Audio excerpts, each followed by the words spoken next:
Olá, crianças, boa tarde. Tudo bem com vocês? Espero que sim, pessoal. Bom, hoje, dia 26 de maio, quarta-feira de 2021. Vamos ver aqui no calendário o dia de hoje? Olha só, dia 26 está na coluna aqui, ó, do dia da semana quarta, certo? Do mês de maio. Bem, hoje iremos trabalhar com a disciplina de Ciências e Geografia. Vamos lá? Bom, pessoal, temos aqui o assunto agora é características e desenvolvimento dos animais, ou seja, como é o ciclo de vida dos animais. Como será que os animais, como que é o período de vida deles? Bem, aqui temos o ciclo de vida de um gato. Vamos observar aqui. Temos a imagem aqui de um gato quando filhote, não é mesmo? Depois ele cresce, chega à vida adulta. Logo depois eles se reproduzem. Olha aqui os filhotes de gato. E passa um tempo e eles morrem.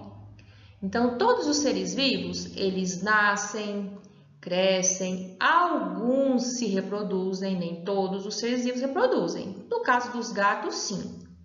Geram filhotes e todos os seres vivos morrem, pessoal. Então, esse é o ciclo de vida, ou seja, o período de desenvolvimento de um animal, no caso aqui é do gato. Vamos seguindo. Bem, e como será que nascem os filhotes? Aqui temos o bicho preguiça, que se desenvolve na barriga da fêmea. Isso mesmo. Comprimento do adulto de um bicho preguiça chega a 60 centímetros. Bem, pessoal, alguns filhotes de animais se desenvolvem na barriga da fêmea. Isso mesmo. É o caso, por exemplo, dos seres humanos. Sim, se desenvolvem na barriga das suas mães, não é? Também dos cachorros, dos macacos, não é? Bem, a gestação corresponde ao quê? Ao tempo que um filhote fica dentro do corpo da fêmea. Sim, é chamado de gestação. Nesse período, ele desenvolve-se, né, e vai receber tudo o que ele precisa para sobreviver. O tempo de gestação varia de um animal para outro. O tempo de gestação de cada espécie é diferente, não é? Dos seres humanos é diferente, dos macacos é diferente, dos gatos, dos cachorros, certo? Vamos seguindo. Agora, pessoal, outros animais nascem de ovos. Isso, que as fêmeas põem. Sim, os filhotes, eles terminam seu desenvolvimento fora do corpo da mãe, nesse caso, não é? Ou seja, dentro dos ovos. Bem, o ovo contém todo o alimento necessário que o filhote precisa para ele se desenvolver até nascer. Existem filhotes que, ao nascer dos ovos, pessoal, são completamente diferentes dos adultos que os geraram. Durante esse período que eles se desenvolvem, esses filhotes eles se modificam muito. E essa transformação é chamada de metamorfose. Essa mudança, não é? De quando eles são filhotes para adultos. Exemplo de animais que se desenvolvem pela metamorfose são os sapos e as borboletas. Lembra que já estudamos como que é o ciclo de vida dos sapos? Né? Os sapos põem seus ovos na água, não é mesmo? Inclusive teve uma atividade assim, né? Eles põem seus ovos na água. Ali os filhotes nascem, são chamados de girinos. Né? Eles se desenvolvem na água e só depois de adulto que eles vão para a terra, não é? Então, quando filhotes são os girinos e quando adultos são os sapos. Passam por essa metamorfose, né? Vamos seguindo. Crianças, acompanhem agora aqui nesta imagem o desenvolvimento do sapo comum. Veja bem, como já estudamos, os sapos colocam seus ovos na água, não é mesmo? Depois de um determinado tempo, nascem os filhotes de sapos que são chamados de girinos, não é? Ficam aqui na água por um determinado tempo, olha só, eles têm cauda, têm pernas e quando adultos é que vão para o meio terrestre, ou seja, para a terra. acontece a metamorfose nesse momento, não é? Que são girinos, os filhotes que vivem na água e quando adultos vivem na terra. O sapo adulto, olha só. Agora, o desenvolvimento da borboleta monarca, como é? As borboletas colocam os ovos em folhas de plantas. Olha aqui essa representação. Depois de um determinado tempo, não é? Dão origem às lagartas, certo? E essas lagartas vivem por um tempo assim nessa fase, não é mesmo? Depois elas procuram um lugar. Sim, esse lugar elas vão fazer, elas mesmas é que fazem o seu casulo, ou seja, tipo uma casinha para elas, não é? E elas ficam aqui quietinhas por um longo período. Nesse período aqui, elas irão se transformar. Acontecerá uma transformação em borboleta. Isso mesmo, ela sai do casulo, tem asas e voa. Esta é a metamorfose, seja de lagarta para borboleta depois de um determinado tempo. Interessante, não é mesmo? Sim, vamos seguindo. Bem, crianças, o tema de estudo agora é a função social do trabalho, ou seja, a importância do trabalho para as nossas vidas. Percebam aqui essas imagens, olha só.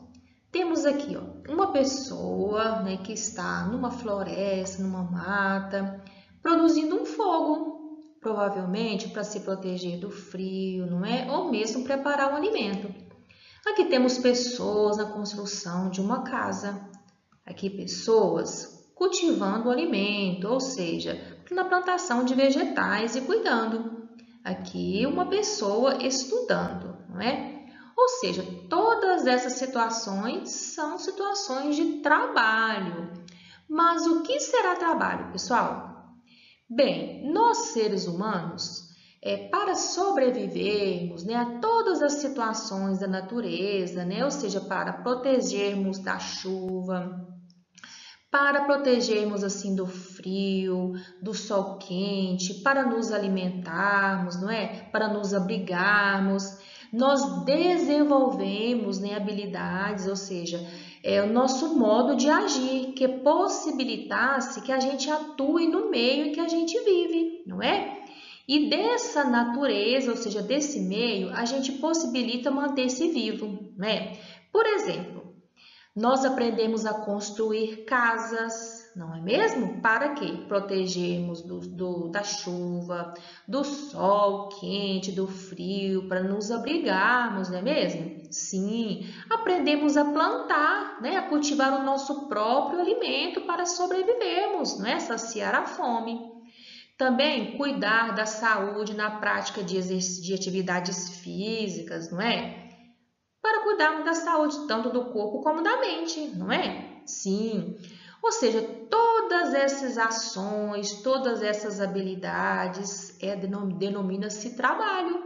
Isso mesmo, ou seja, o ser humano ele age na natureza, né? Ele transforma a natureza, não é? Ele derruba árvores, ele constrói casas, não é mesmo? Ele planta, não é? Cultiva seus alimentos, né? Ele estuda, não é? Para satisfazer as suas próprias necessidades, não é? Com isso, ele não só transforma a natureza, não é? Mas ele transforma a outra pessoa que ele convive, porque nós convivemos em sociedade, não é? Como ele se transforma a si mesmo. Por quê? Porque quando ele desenvolve essas habilidades, não é? Quando ele estuda, que ele aprende, que ele constrói casas, que ele planta, ele se torna uma pessoa melhor, não é mesmo? Sim, ele se transforma e torna uma pessoa melhor a cada dia, não é? Ele ajuda outras pessoas. Bem, pessoal, então, trabalho é toda atividade do ser humano. Tudo aquilo que a pessoa faz, não é? Tanto em seu benefício, né? Como também para outras pessoas. Sim, pois o ser humano ele não vive sozinho. Ele vive em sociedade, desde quando nasce, não é? Que a própria mãe cuida, a família, depois ele vai para a escola, ele trabalha fora, trabalha dentro de casa, não é? Vive em sociedade, se relaciona com outras pessoas e é por meio dessas atividades que ele desempenha na sociedade. Cada qual tem seu papel social Sim, isso mesmo. Por exemplo, o médico cuida da saúde das pessoas, não é? Sim, as pessoas têm um tipo de problema, não é? Uma doença, ela se machuca, né? Ela vai no médico, cuida, não é? E melhora, não é mesmo? Bem, a faxineira, né? A doméstica, o que que ela faz? Ela mantém aí a casa limpa, não é? Arrumada para o bem-estar das pessoas, né? Isso mesmo. Por meio do trabalho, pessoal, por meio do trabalho do agricultor, né, que as pessoas têm certos tipos de alimento em casa, não é mesmo? Sim, olha aí a importância, né? Por meio do trabalho do professor também, né, que as pessoas se tornam pessoas melhores, né? As pessoas aprendem, não é? Aprendem, elas se ajudam como elas ajudam outras pessoas também, não é? Sendo assim, as pessoas necessitam do trabalho de outras pessoas, né, para viver e se relacionar com o meio, ou seja, relacionar com outras pessoas também, certo? Bem, estamos finalizando a nossa aula. Agora vamos explicar as atividades de hoje. Vamos lá? Vocês têm essa folha aí, ó, que é a atividade de Geografia e Língua Portuguesa. Faça a leitura do texto, o trabalho da minha família, tá bom? E logo depois respondam as questões relacionadas ao texto. Sublinhe no texto com lápis de cor os tipos de trabalho que aparecem aqui. Tem vários tipos de trabalho aqui, pessoal. Vocês irão identificar, podem sublinhar ou mesmo circular com lápis de cor, certo? Por exemplo, temos aqui alguns tipos de trabalho, agricultor, não é? Professora, dentre outros. Próxima questão. Agora escreva abaixo esses tipos de trabalho que você identificou aqui, ó. Então, depois que você sublinhou, circulou, escreva esses trabalhos aqui. Próxima questão. Na sua família, quais são os tipos de trabalho que as pessoas desenvolvem? Sua mãe, seu pai, sua avó. Escreva aqui, ó, quais os tipos de trabalho deles. Bem, agora lá no livro de ciências, na página 19, vocês irão resolver somente a questão número 7. Tudo bem, pessoal?